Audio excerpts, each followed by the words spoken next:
I'm Trish. Today is day 7 of an extended fleur-de-lis tummy tuck, so I thought I'd give you all an update as to how I'm going. Um, my daughter's multitasking, she's doing my video and trying to do crossword puzzles at the same time, so hopefully we won't need to redo this because the camera's going like this, which makes people feel sick when they watch it. So, I made a video in the hospital. I had intended to make videos throughout my entire stay at the hospital and take lots of photos and update everyone as things were happening, but Facebook was a real bitch to me and it was just too hard. And I ended up not feeling very well with, I had a lot of abdominal cramping type pain and I was very fainty, which I'll tell you about in a minute. So here it is. If you've seen the previous video, that was day 2. It wasn't a very good quality video, but there wasn't really much to tell other than, well, all I really covered was that I had to get a catheter. So I will start with when I first went into the hospital. I had to be there at 11 a.m.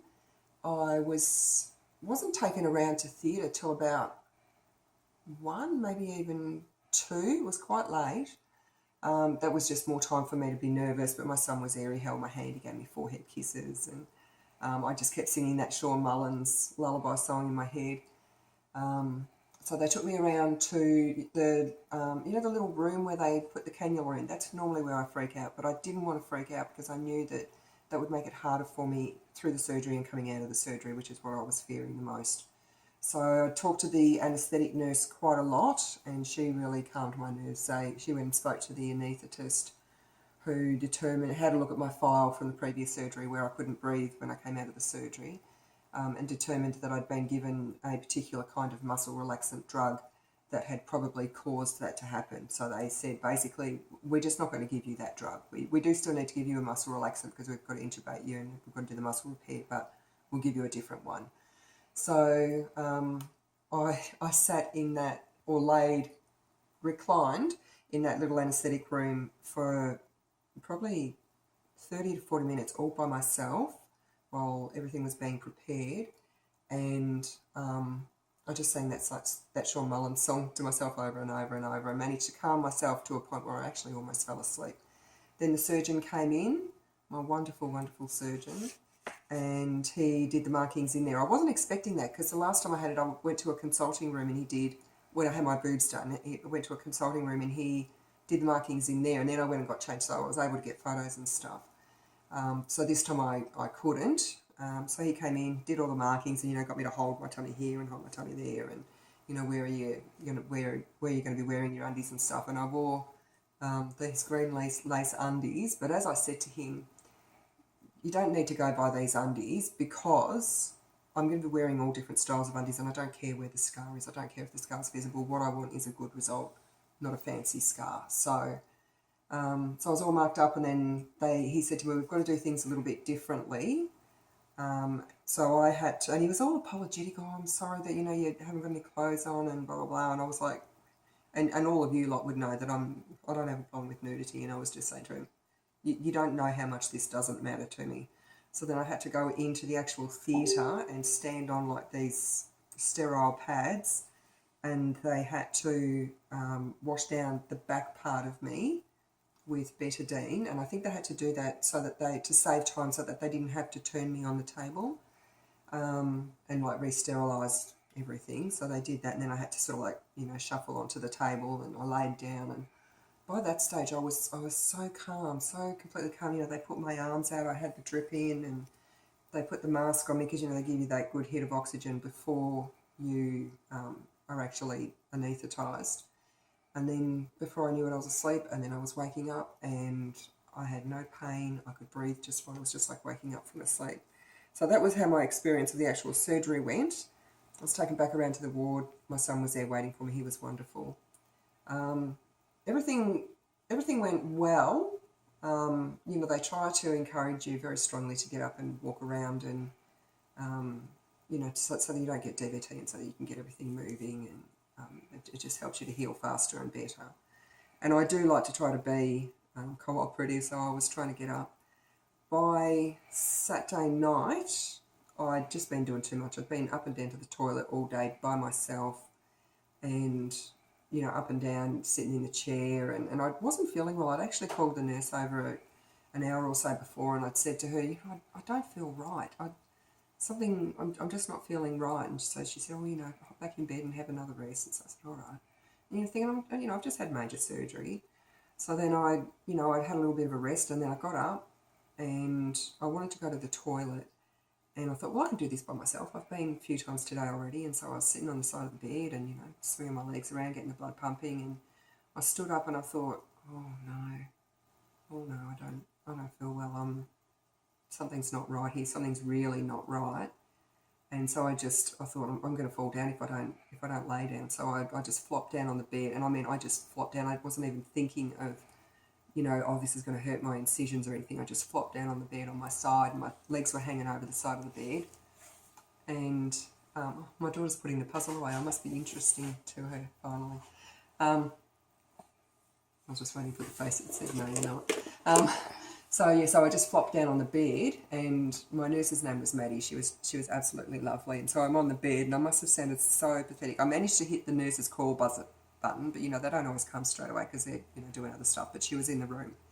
And so I was just laying there, and I was just going, and I honestly don't know how she heard me, but she did. And she came in, and she just, before I knew it, she sort of laid me out on the bed, and then she did my blood pressure very, very quickly, and she was, you know, Trish, you okay? Trish, answer me. But I couldn't respond. By that stage, I didn't actually completely faint, but I was non-responsive. Right. I was able to make some sounds, like when they were asking me questions. I was basically just grunting, but I couldn't open my eyes. But I was aware of everything going around me. I couldn't move at all. I was very floppy. So then the next thing I knew, she like ran out of the room, and then there was a Met call. You know, if you've ever been in a hospital and you've heard a Met call, they did a Met call. It was for me. I didn't even know what a Met call was. I do now. It's medical emergency team, which just means that everyone in that area comes to you and they all look after you. So they, before I knew it, every like medical professional on that ward was there. And they were, you know, like they were sticking my thumb for hemoglobin. They were sticking another cannula in because the other one tissued. And, you know, they were telling me everything that was going on as it was happening, trying to get me to open my eyes and, you know, shining lights in my eyes. And then they wanted me to like move up the bed, and I couldn't. So they had just two people grabbed me under my arms and hoisted me up the bed. So like my arms are very, very, very sore, but, you know, they had to do it. And, you know, then they're putting an ECG on me, and they're getting my garment off and undoing my nightie, and the poor old lady across the room from me just really, really frightened her because she quite liked me. And there was an old fellow across the way as well, and he said to me, you know, like the day after or the second day after that, he said, oh, you had a bit of a turn there, love.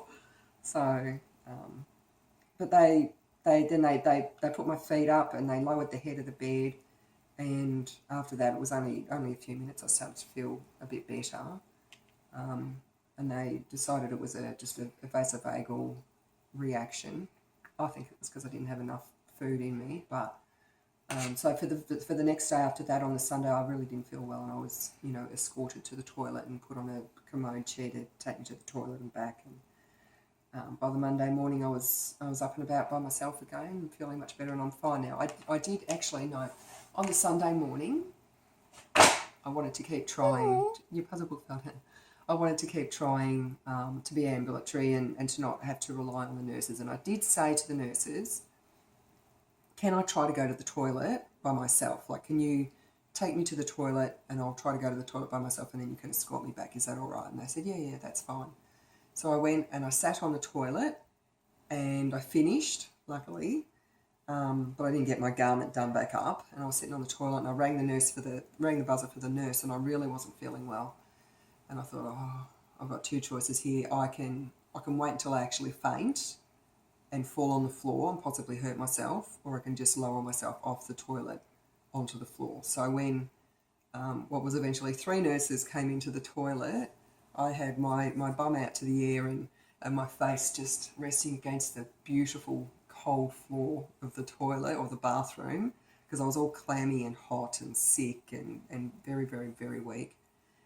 So I said to them, I said, just let me lay for a bit and then I'll get up, because I didn't want them to hurt their back. So they helped me get up, but I mostly got up and got back to bed. But I'm all fine now. There was that, and I think there was one more episode where I felt a bit fainty, but I just laid down. So, you know, for someone who's never fainted in their life before, I had 3 very near faints, and it wasn't as scary as I imagined it would be. So then where do we go from there? I wrote myself some notes.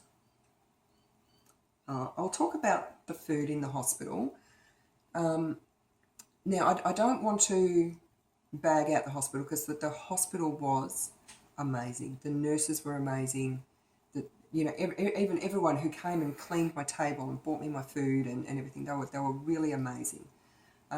But there is always one nurse who's a bit of a bitch, and let's call her Nurse Finicky, because that's what she called me.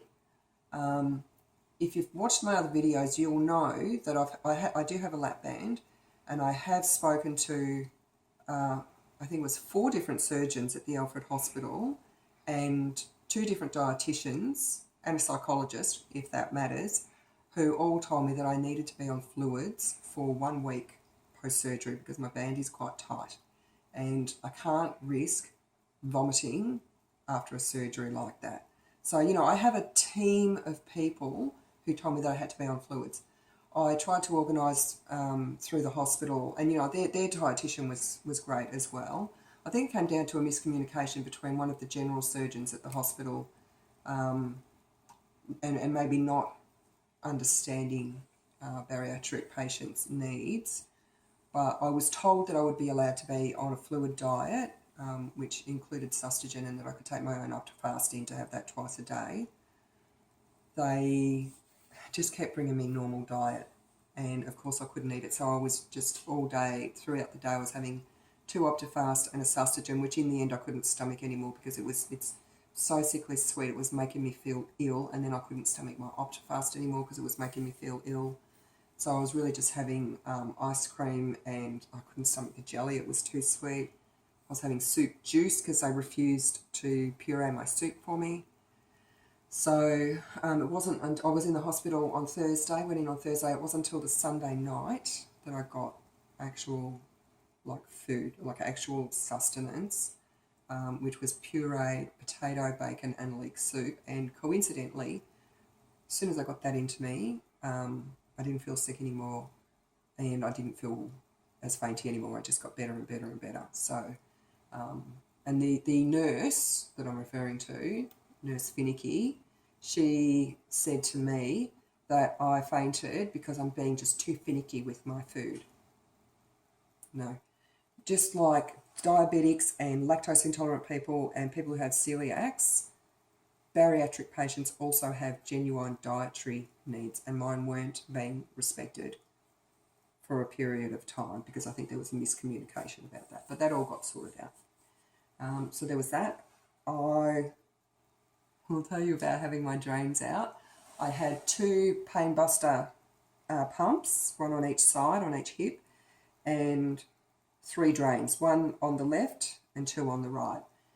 Now, I've had drains before, so I know that they're really no big deal. Even when they hurt, they don't hurt badly. But I do still get a bit anxious when I know they've got to come out. So the nurse came and she took one of the pain busters out. They're very, very, very fine. Didn't hurt. Felt weird, but didn't hurt. And then she came to take the other pain buster out, and it had just fallen out by itself. And I thought, well, that's why my nightie was all wet. So that wasn't a big deal. But then the nurse came, a really, really lovely nurse came to do all my other 3 drains all at once. And I was just thinking, just keep a lid on it. Don't get anxious over this. You know you don't need to. You've been through this before. You know it's not going to hurt. And if it hurts, it won't hurt badly. It'll only hurt for a little bit. So then she was just preparing everything, and I could just tell by the way she was doing it that she'd never done it before. And I said to her, oh, are you a graduate? And she said, yeah. And I said, oh, so you're fairly new? And she said, yeah. And she goes, it's all right, I'm going to be supervised. There's another head nurse coming, she's going to supervise me. And I said, no, that's okay. I said, this is your first time doing drains? And she said, yeah. And I said, oh. So It's going to be an adventure for you. And in my head, I was screaming, no, ask for another nurse. You're allowed to ask for another nurse. Get another nurse who has a lot of experience doing this. You don't have to let her do it if you're not comfortable with it. And then I thought, no, I've been a student before and I've had to practice medical procedures on people, and I know how important it is, and I know she's probably nervous. So, and she's going to be supervised. Let's do this. And she was amazing. When she went to pull the first drain out, there was a bit of resistance, and so the other nurse had to come, and she gave it a good yank and it came out. It didn't really hurt, it just felt funky. And so then when she did the second drain, that one had a bit of resistance as well, but because she'd seen what the other nurse had done, the nurse said, just give it a good yank. So she did, and then she said, now just pull it out fast. And she did, and it was great, and the last one was fine. The only thing was, and I do feel them come out, the second drain must have been laying right over my right hip, like the actual hip bone, because I actually felt that. That was a bit weird, but it didn't hurt. So that was the drains out, and they were fine. No problems there. The ride home was very long. It was a 2-hour ride home, maybe even a little bit longer. My belly didn't hurt, oddly enough. It was my back. My back was really giving me grief. And whenever the car was stationary, my lower part of my belly was vibrating, but not hurting. It was very, very weird.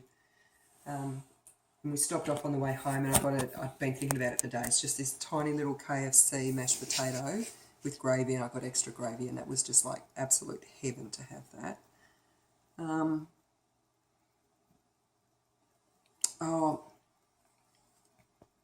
I might leave it there. Oh, except this is the last thing I'll say. Because I'll make another video about this other stuff. My weight on the morning of the surgery was 83.5 kilos. On day 6 yesterday morning, it was 83.6. So it was only up by 100 grams.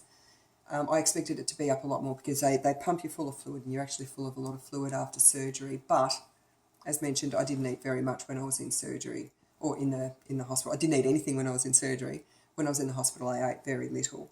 I had a 4 centimetre muscle separation. So what's that about? I don't know where my ruler is. Probably about that much. Not as much as I was expecting. And he removed 2.9 kilos of skin. And he had estimated between 2.5 and 3 kilos. So he was pretty spot on. And for the record, fat and skin, even though it looks really big, doesn't really weigh very much. And I'm just going to make sure that there's nothing else. And the only thing I will say is the pain was, and my pain level, it went up to about 5 or 6 in the hospital at times, but most of the time it was only down around about 1 or 2 in my lower tummy.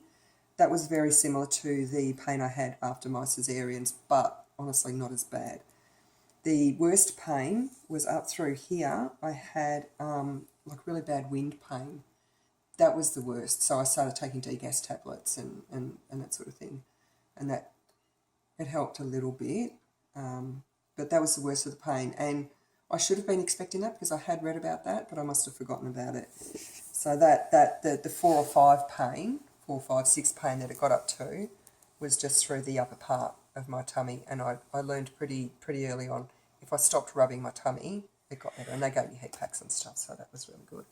And I'll make another video on another day about all of the other stuff, because otherwise my daughter's going to fall asleep out of boredom. And if you've got any other questions, let me know down in the comments and I'll answer them in my next video. For now, that's it. That's all, folks. Thanks.